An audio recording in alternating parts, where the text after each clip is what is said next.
ಕನ್ನಡದ ಬಗ್ಗೆ ಕಮಲ್ ಹಾಸನ್ ವಿವಾದಿತ ಹೇಳಿಕೆ ಕೊಟ್ಟ ಮೇಲೂ ಕೂಡ ಶಿವರಾಜ್ ಕುಮಾರ್ ಅವರ ವರ್ತನೆಗೆ ವ್ಯಾಪಕ ಆಕ್ರೋಶ ವ್ಯಕ್ತ ಆಗಿತ್ತು.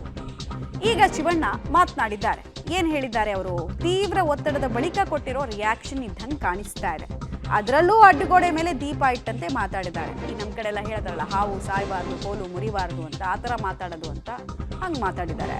ಕಮಲ್ ಹಾಸನ್ ಹಿರಿಯ ನಟರು, ಅವರಿಗೆ ಕ್ಷಮೆ ಕೇಳಿ ಅಂತ ನಾನು ಹೇಳಲ್ಲ ಅಂತ ಶಿವಣ್ಣ ಅವ್ರದ್ದು ರಿಯಾಕ್ಷನ್. ಆಮೇಲೆ ಅವರ ಸ್ಟೇಜ್ ಮೇಲೆ ಕೊಟ್ಟಂತಹ ಹೇಳಿಕೆ ನಾನು ಸಮರ್ಥಿಸ್ಕೊಳ್ಳಲ್ಲ, ನಾನು ಖಂಡಿಸ್ತೀನಿ, ಬಟ್ ಕ್ಷಮೆ ಕೇಳಿ ಅಂತೆಲ್ಲ ನಾನು ಹೇಳೋಕ್ಕಾಗಲ್ಲ ಅಂತ ಹೇಳಿದ್ದಾರೆ. Okay, but when it comes as a mother tongue, Kannada is the first priority, no doubt about it. Okay, I've been told already. I've told even in the last time when I went for award function, I told that I can give my life for Kannada. Okay, and whenever the issue comes, basically for Karnataka, I am the first person to be there. He's a senior actor, and I am the biggest fan of him. And what is supposed to be told or not, that is his wish, and what they want to get from him, that is the media wish. But I am saying, for me, the Kannada is the first. ಅವತ್ತು ಬಂದಿದ್ರು ಅವರು, ಅವತ್ತೇ ಕೇಳ್ಬೋದಾಗಿತ್ತು, ಎಲ್ಲ solve ಆಗೋದು. ಇಷ್ಟು matter ಬಂದು ಆಮೇಲೆ ನನ್ನ when I went to the function, I did not know what was going on, what was hearing. ನಮ್ಮ ತಂದೆ ಗೊತ್ತು ನಾ ಯಾರು, ಕರ್ನಾಟಕ ಜನತೆ ಗೊತ್ತು, ನಾರ್ಮಲ್ ಪೀಪಲ್ಸ್ ಗೊತ್ತು ನಾನು ಏನು ಅಂತ ಅವ್ರು ಆನ್ಸರ್ ಮಾಡ್ತಾರೆ.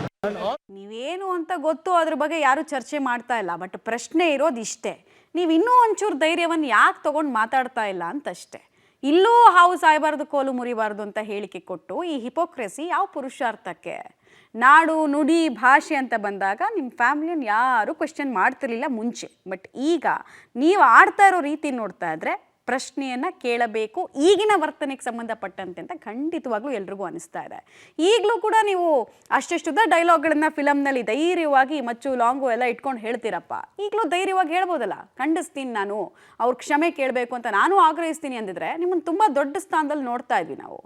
ಓಕೆ, ಹಾಗಾದರೆ ಇದು ಈಗ ನೆನ್ನೆ ಕೊಟ್ಟಿರೋ ರಿಯಾಕ್ಷನ್, ಇದಕ್ಕೂ ಮುಂಚೆ ಅವರು ಒಂದ್ಸಲಿ ರಿಯಾಕ್ಷನ್ ಕೊಟ್ಟರು, ಫಸ್ಟ್ ರಿಯಾಕ್ಷನ್, ಅದನ್ನು ನೋಡ್ಬಿಟ್ಟೋಣ ಬನ್ನಿ.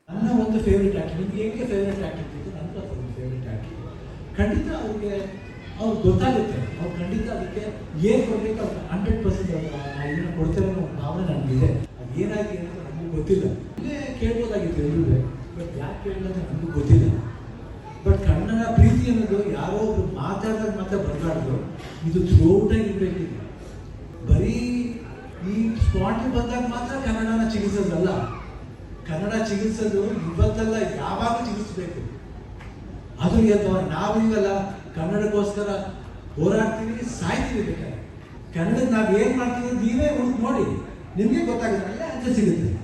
ಕನ್ನಡ ಬೆಳೆಯೋದು ಇಷ್ಟು ಮಾತ್ರ ಅಲ್ಲ, ನೀವು ನಮ್ಮ ಕೈಯಲ್ಲಿದೆ, ನಮ್ಮ ಜವಾಬ್ದಾರಿ ಆಗುತ್ತೆ.